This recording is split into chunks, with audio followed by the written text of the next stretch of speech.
Hi friends, welcome to కొత్తగా చందమామ కథలు. ఈరోజు మనం చేపల పంట అనే కథ చెప్పుకుందాం.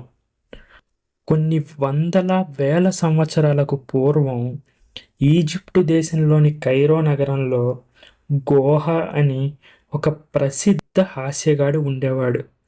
ఆయనకు ఎంత పేరు ప్రఖ్యాతులు ఉన్నాయంటే రాజుగారు ఆయనను స్వయంగా పిలిచి తన కొలువులో ఆస్థాన విదూషకుడిగా గోహాను నియమించుకున్నాడు.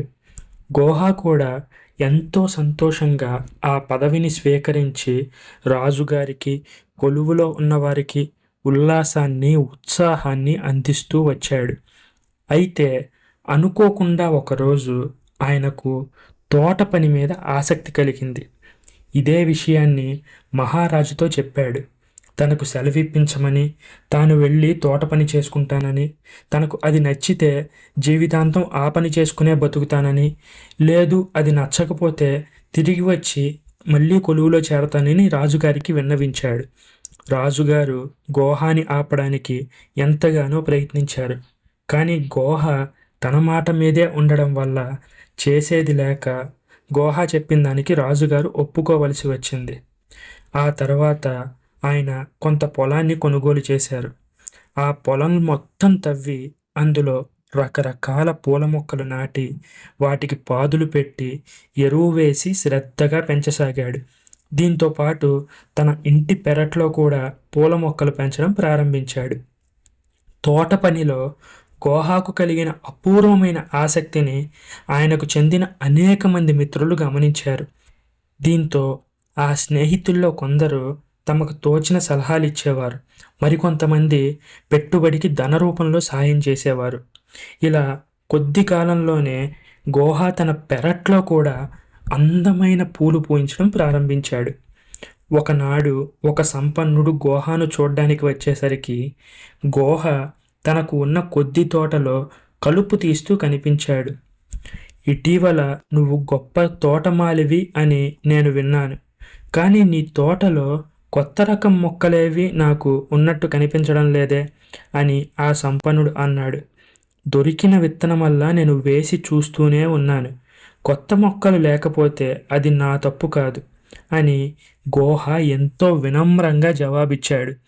కొత్త విత్తనాలు కావాలంటే నేనే ఇస్తాను, కానీ వాటిని మొలిపించడం, పూలు పూయించడం, కాయలు కాయించడం నీ వల్ల అవుతుందా అవ్వదా అని నాకు ఎంతో అనుమానంగా ఉంది అని అన్నాడు ఆ సంపన్నుడు.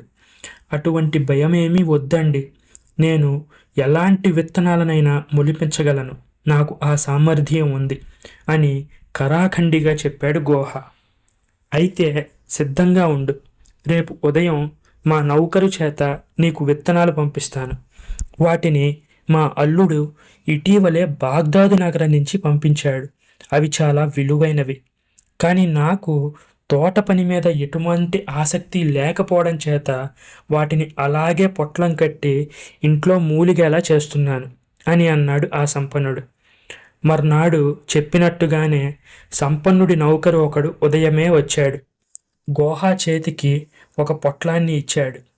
దీన్ని మా యజమాని చాలా జాగ్రత్తగా మీకు ఇవ్వమని చెప్పారు. అలాగే నేను మీకు ఎంత జాగ్రత్తగా ఇచ్చానో అంతకంటే ఎక్కువ జాగ్రత్తగా మొలకెత్తించమని మీకు చెప్పమని నాకు చెప్పారు అని అన్నాడు. గోహ పొట్లం విప్పి చూశాడు. ఇవి ఎటువంటి విత్తనాలో మీ యజమాని నీకేమైనా చెప్పాడా అని ఆ నౌకర్ని ప్రశ్నించాడు. ఈ విషయం ఆయనకే తెలియదట. మొక్కలు పెరిగాక ఆయన వచ్చి అసలు అవేం రకం విత్తనాలు, ఏ మొక్కలు పెరుగుతున్నాయి అని చూస్తానని చెప్పమన్నారు అని చెప్పి నౌకరు అక్కడి నుంచి వెంటనే వెళ్ళిపోయాడు. నిజానికి తోట పని చేసేవారు తమకు తెలియని విత్తనాలు ఏమైనా కనిపించినప్పుడు సాధారణంగా ఒకటి నోట్లో వేసుకొని మునిపంటితో కొరికి కొంచెం రుచి చూస్తారు, అసలు అవి ఏంటి, ఎలా ఉన్నాయి అని. గోహా కూడా ఆ పనే చేశాడు. అప్పుడే అతనికి సంపన్నుడు చేసిన మోసం అర్థమయ్యింది. ఎందుకంటే అవి విత్తనాలు కాదు, ఎండబెట్టిన చేపగుడ్లు. రుచి చూడగానే గోహాకు ఆ సంగతి అర్థమైంది. కేవలం తనను వేళాకోళం చెయ్యడానికి మాత్రమే సంపన్నుడు వాటిని నాటమని పంపించాడు. దీనికి ఏదో ఒక విధంగా తన తెలివిని అంతా ఉపయోగించి ప్రతిక్రియ చేయాలని గోహా నిశ్చయించుకున్నాడు. 2 వారాలు గడిచింది. ఒకనాడు గోహా బజారుకు వెళ్ళిన సమయంలో సంపన్నుడు ఎదురుపడి, "ఏం గోహా, గులాబీలు కులాసాయేనా?" అని వెటకారంగా అడిగాడు. "మీ దయ వల్ల ఈ సంవత్సరం అవి ఒక ఆకు కూడా కనపడకుండా పూశాయి. అన్నట్టు నేను పంపిన విత్తనాలు నువ్వు నాటావా?" అని అడిగాడు సంపన్నుడు. "అప్పుడే నాటాను కదా, ఇప్పుడు నేను చెప్పేది వాటి గురించే" అని చెప్పాడు గోహా.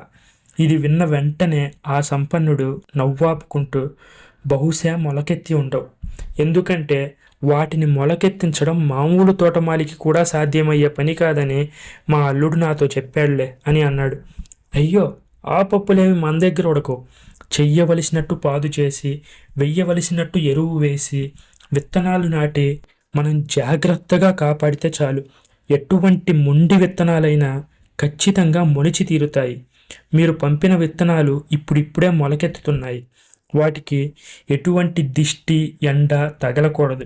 అందుచేత పిడతలు కప్పి ఉంచాను. రేపు ఉదయం మా ఇంటికి దయచేయండి. అవి ఎలా ఉన్నాయో మీరు కూడా చూద్దురు గాని" అన్నాడు గోహ. ఈ సమాధానంతో సంపన్నుడు వెలవెలబోయాడు. "అలాగే, వస్తాను" అని చెప్పి తన దారిన తాను వెళ్ళిపోయాడు. వెంటనే గోహా చేపల దుకాణానికి వెళ్ళాడు. ఒక పావుసేరు చిన్న చేపలు కొని ఇంటికి పట్టుకెళ్ళాడు. ఆయన తన చిన్న కొడుకుని పిలిచాడు.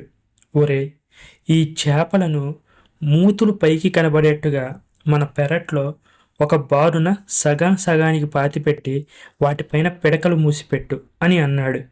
గోహా కొడుకు తన తండ్రి ఎలా చెప్పాడో అలాగే చేశాడు. మర్నాడు ఉదయం సంపన్నుడు అక్కడికి వచ్చాడు.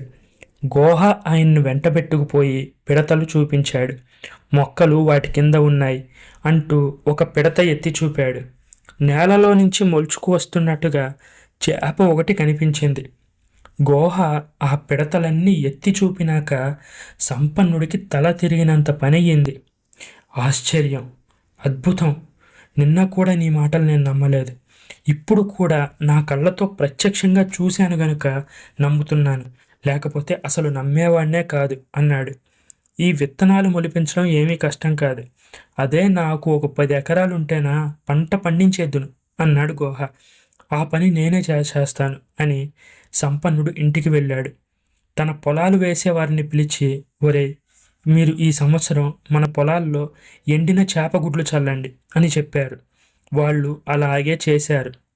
గోహ ఉన్నవాడు ఉండకుండా ఈ వార్తను నగరమంతా చెప్పేశాడు. దీంతో అందరూ సంపన్నుని చూసి నవ్వడం ప్రారంభించారు. గోహాకు పరాభవం చేయబోయినందుకు తనకు ప్రాయశ్చిత్తం బాగా జరిగిందని ఆ సంపన్నుడు తెలుసుకున్నాడు. ఈ కథ మీకు నచ్చినట్టయితే దీన్ని లైక్ చేయండి, మీ ఫ్రెండ్స్ అందరికీ షేర్ చేయండి. అలాగే మన ఛానల్ని సబ్స్క్రైబ్ చేసుకోవడం మాత్రం అస్సలు మర్చిపోకండి. Thank you friends.